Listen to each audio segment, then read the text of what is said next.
November 26, 1949 మరి భారత రాజ్యాంగాన్ని మరి అడాప్ట్ చేసుకున్న దినోత్సవం. మరి ఈ దినము మరి రాజ్యాంగ దినోత్సవంగా దేశవ్యాప్తంగా జరుపుకోవడం జరుగుతున్నది. మరి భారత రాజ్యాంగం మరి దేశంలోని ప్రతి పౌరునికి స్వేచ్ఛ, సమానత్వము, న్యాయము, సోదరభావము ఇలాంటివి అన్నీ కలిపి హక్కుగా మరి చేర్చబడింది రాజ్యాంగంలో.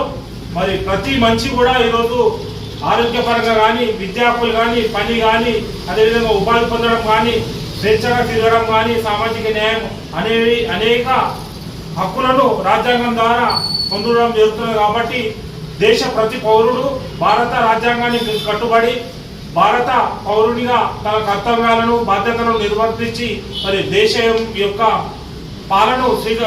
పరిపాలనలో భాగస్వామ్యం కావాల్సింది. కాబట్టి మరి భారత రాజ్యాంగం ప్రపంచంలోని అత్యంత లిఖిత రాజ్యాంగాలలో పెద్దదైనది. మరి ఈ యొక్క రాజ్యాంగాన్ని కేంద్ర రాష్ట్ర ప్రభుత్వాలు తూచా తప్పకుండా మరి పౌరులు కేంద్రంగా రాజ్యాంగ ఫలాలు అందరికీ అందే విధంగా కృషి చేయాలి. ఎందుకంటే చిట్ట చివరి పౌరుని వరకు రాజ్యాంగ ఫలాలు అందరికీ దక్కినాడే మరి రాజ్యాంగ స్ఫూర్తి నిజంగా అమలులోకి వచ్చిన రోజు. కాబట్టి మరి ఆ దిశగా కేంద్ర రాష్ట్ర ప్రభుత్వాలు అందాలి.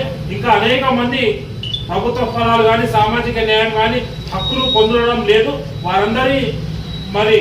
వారందరికీ స్వేచ్ఛ, సమానత్వం, సామాజిక హక్కులు కాపాడబడాలి. రాజ్యాంగ పరిరక్షణతోనే ఈ సాధ్యమవుతుంది. కాబట్టి రాజ్యాంగబద్ధ పదవులు ఉన్న ప్రతి ఒక్కరూ మరి రాజ్యాంగబద్ధ పరిపాలనకు కృషి చేయాలని ఫోరం ఫర్ బెటర్ సంఘటన తరఫున ఈరోజు కార్యాలయంలో మరి భారత రాజ్యాంగ దినోత్సవాన్ని మరి అంబేద్కర్ చిత్రపటానికి పూలమాల వేసి జరుపుకోవడం జరిగింది.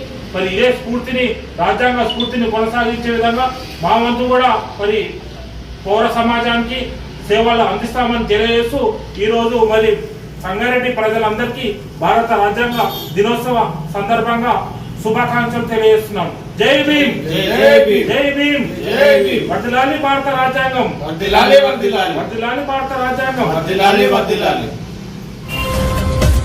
అందరికీ షేర్ చేయండి, కానీ సబ్స్క్రైబ్ చేయడం మాత్రం మర్చిపోకండి.